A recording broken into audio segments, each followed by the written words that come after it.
In this video, I'm going to tell you about the things other people aren't telling you about Airbnb businesses. Watch this video, you're going to find out some really important things, and watch out for part 2, which is coming. In this video, we are going to talk about Airbnbs. Seems to be the latest fad thing to talk about, thing to promote. You need to get an Airbnb, you can earn loads more money. I earn £1,000 a week with my Airbnb. I'm going to tell you about my experiences with the Airbnb model. So you can either do this with your own property, or you can do this as a rent-to-rent model. I had my own property with a tenant in my own house, but I didn't want to disrupt that model, so I decided to do the rent-to-rent model. So to cut a long story short, I ended up getting in contact with a landlord, property developer that owned a large amount of properties. They were quite happy for me to pay the rent or lease, and then do what I wanted to do with the property afterwards. That's what we did. So this was about 5 years ago now, before it kind of got as popular as it has now. It was sort of new to a lot of people, although the model has been around for a very long time, and there are lots of service accommodation that have been around for a very long time. I lived in London, or quite close to London. London models. So to cut a long story short, I ended up getting in contact with a landlord, property developer that owned a large amount of properties. They were quite happy for me to pay the rent or lease, and then do what I wanted to do with the property afterwards. That's what we did. So this was about 5 years ago now, before it kind of got as popular as it has now. It was sort of new to a lot of people, although the model has been around for a very long time, and there are lots of service accommodation that have been around for a very long time. I lived in London, or quite close to London.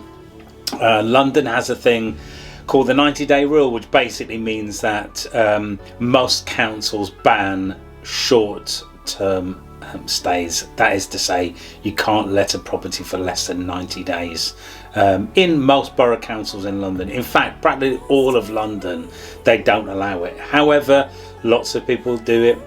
I made the decision to do it outside of London, even though it was on my doorstep, because of that 90-day rule. And also, a lot of the time, you can't really drive into London, or you can, but it's very difficult, and getting goods and products into London in terms of furniture and things would just be an even bigger headache. So I did it outside of London. I did it in an area where the average nightly rate is quite high, and I did take a few risks. So I took on, well, actually the first one I took on was a very high rent, but it was a sort of luxury penthouse apartment. I then took on one in the building downstairs, and then a couple of one beds became free, so I decided to do those as well. I didn't know what was going to happen with the difference between one beds and two beds. And then the landlord, property developer, refurbished a building opposite, and 3 flats became available, so I decided to take another 2 of those. So then in a very short space of time, we had 5 or 6 of these, probably within 6 months, which, looking back, is an error. You probably should just take on 1 2-bed, or 1 1-bed, or 1 house for a few months to see how the occupancy goes, because the occupancy rates obviously will depend on how much profit you make. So anyway, so I did it in these apartments in a short space of time, and anyway, found that one of the first things I realised was that it was such a volatile thing to deal with. Even though we were operating at the luxury end of the market, we were up to over £400 a night on one of the apartments, and we were taking a £400 deposit. But the problems from guests was just unbelievable. People smoking, even though we told them not to smoke, breaking the sofa beds, breaking the normal beds. The first guest that stayed in it through Airbnb actually pulled the shower attachment off the wall. It was a built-in shower, and it had a stainless steel cover with a handle on it, and they took that off and put it in the bin. The cleaner picked up the bin and thought, this is quite heavy. Looked inside, the shower attachment was in there, so she put it back on the shower. So this is sort of some of the smaller things. We had some outdoor furniture which was very quickly broken. Bearing in mind this is £1 million apartment, and we are charging £450 whatever a night, I think even £495 a night in the summer, in the peak. So we had that. The one beds, we had poor occupancy in the winter, and also it was difficult to push a high nightly rate because of the fact that it was a one bed, even though it slept full, because you had a living room with a sofa bed. But I guess it's not ideal. People don't want to do that. And also, one thing we quickly realised as well is that we stopped all of our one night stays, because the one night stays we used to get problems with guests trying to commit fraud, or causing damages to the property, or smoke and drugs inside the property. So I've not even got on to some of the other problems, but anyway, so we had 6 of these apartments, and I thought, well, maybe I shouldn't really do the one beds anymore, again because of guest problems. There is a thing which I'm not sure people are aware of, whereby a guest can book your apartment and stay in it, and then afterwards ring up the credit card company and say that their credit card was stolen. It's a fraudulent activity. We had that happen a few times. It wasn't all the time, but it probably happened 3 or 4 times. We won one of the cases, but unfortunately, really annoyingly, we lost 3 of the other cases. I've no idea how, because we took ID, the guests signed the terms, they paid and stayed, everything else. However, the bank still took the money from us, and it was very difficult to argue to get that money back. So that was one of the issues we had.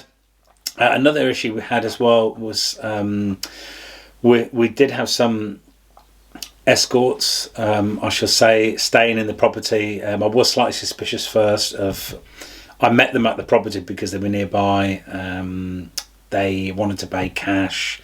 It just didn't kind of add up. So I hung around outside the apartment, and lo and behold, I saw that they were with a man who was carrying their things and their passports, funny enough. And I did end up going online and looking for this sort of activity in the city we're in, and found pictures of the girls in the apartment. So luckily they stayed a week, decided to move on. They tried to rebook, and I said, I'm really sorry, we can't allow that to happen in the apartment. So anyway, those apartments went just after that happened.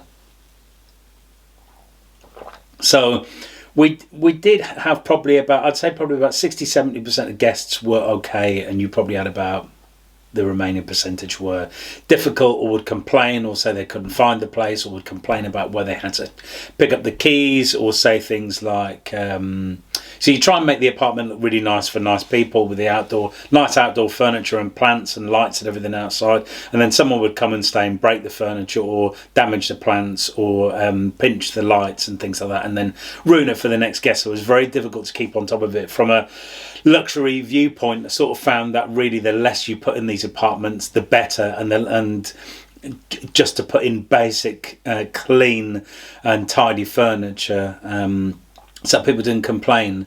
We had problems with the Wi-Fi in the other building. We had to get BT out to fix that. I had to offer guests some sort of discounts to compensate for the fact they couldn't get on the Wi-Fi, which again was really difficult. Even though there were places they could get on the Wi-Fi nearby, they wanted it in the apartment. So anyway, we closed the 1 bedrooms down. Then one of the things they don't tell you about in the UK is VAT. So if you turn over more than 80 something thousand pound, I think it is in the UK, you're supposed to register for VAT. You can register for flat rate VAT if you're only above the 80 odd thousand pound threshold and not quite touching the 200,000 pound or whatever it is.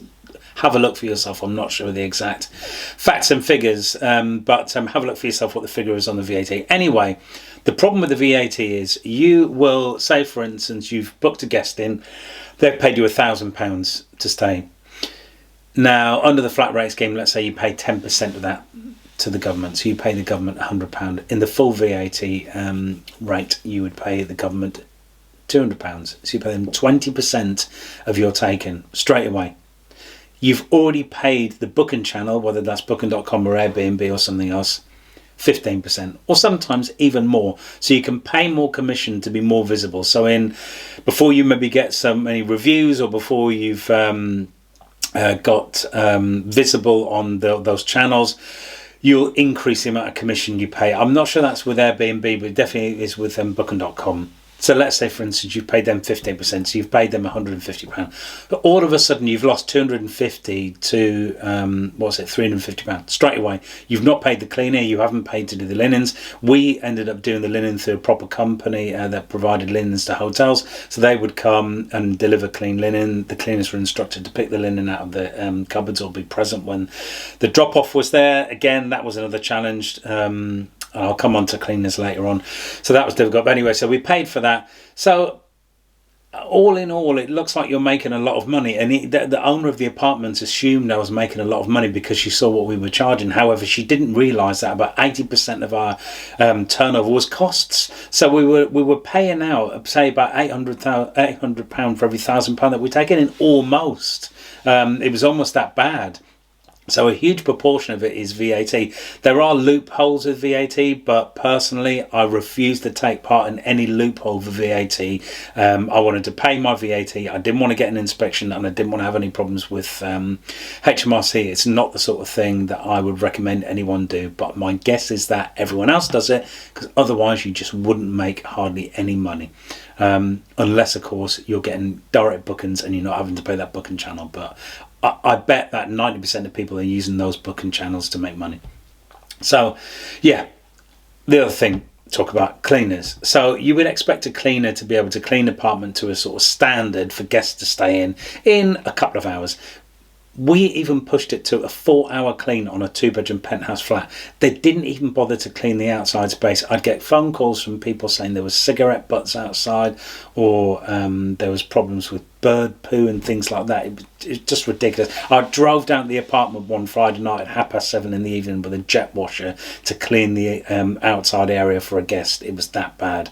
And I guess, I can understand why they would complain. You wouldn't want to check into a luxury penthouse apartment with bird poo all over the outside of the apartment. You would expect the cleaner would have cleaned it, and you would expect for a 4-hour clean, the cleaner would have been able to clean it. So anyway, a lot of the time the floor wasn't clean. There was bits of rubbish underneath beds and things. Would you be surprised guests do check for this? So massive problem with cleaners getting anyone. I think once they didn't turn up, I went down there.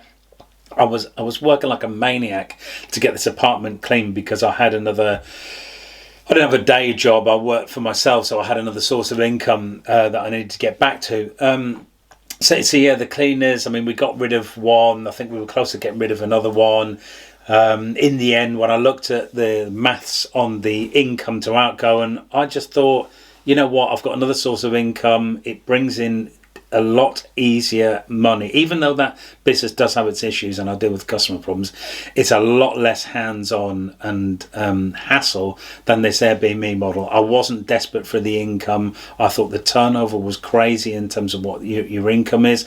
Remember as well that you've got to pay an accountant and a bookkeeper after all of these turnover costs and insurances as well. So you've got loads of costs to pay for. Don't just look at the nightly rate and think that looks amazing. Take off all of your overheads and you'll work out for yourself. For me, not that desperate for the money. For other people, maybe if it's their only source of income or they're happy to take those sorts of hassles, then I guess it's fair enough. But I would say I would look very closely into the model and don't believe what anyone tells you about all of these headline figures of how much money they're making. Generally, it's how much money they're turning over and not that they're making. I'm not saying you can't make money in it. We did make we made a decent amount of income out of 2 of the properties, but not without the hassles. The final straw came in when the decided to sell the roof space of the building, and they were going to be building on top of it, and I didn't want that hassle from guests. So, and also I thought, well, I've gone from 6 apartments pretty much down to 1. Is that a proper business anymore? I may as well just relocate it somewhere else. So I looked at London. I went to see some apartments in London. I came close to securing a couple of deals, but one of them, the landlord was just being ridiculous on the negotiations. I think they wanted extra money, or they wanted a share of our income, and we were the ones taking all of the risk and all of the hassle, which, you know, I just wouldn't recommend doing that at all.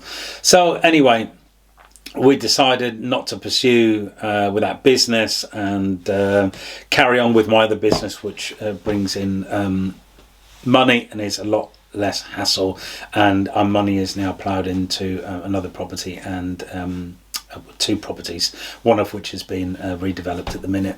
But I live in it, and it's my house, and it's growing in value, and I'm paying down the mortgage, and I'm protected a little bit from all of what's going on at the minute, which yeah, it wasn't my plan to get out of the serviced accommodation business just before COVID hit. I think I got out of it in the January or February. We didn't know COVID was going to hit until the end of March, so it wasn't a plan to do that because of COVID. In fact, I probably would have been okay because we were on business rates, which should say that to you as well. You should make sure that you've worked out what the business rates are, because you'll have to pay business rates. You can't pay council tax on running a business out of these apartments, and those business rates are calculated by the valuations agency. I think it is. You find it for yourself. So anyway, those were my experiences of the Airbnb business. I'd recommend that you really look into it with your eyes wide open before you think that it's easy money, because dealing with people,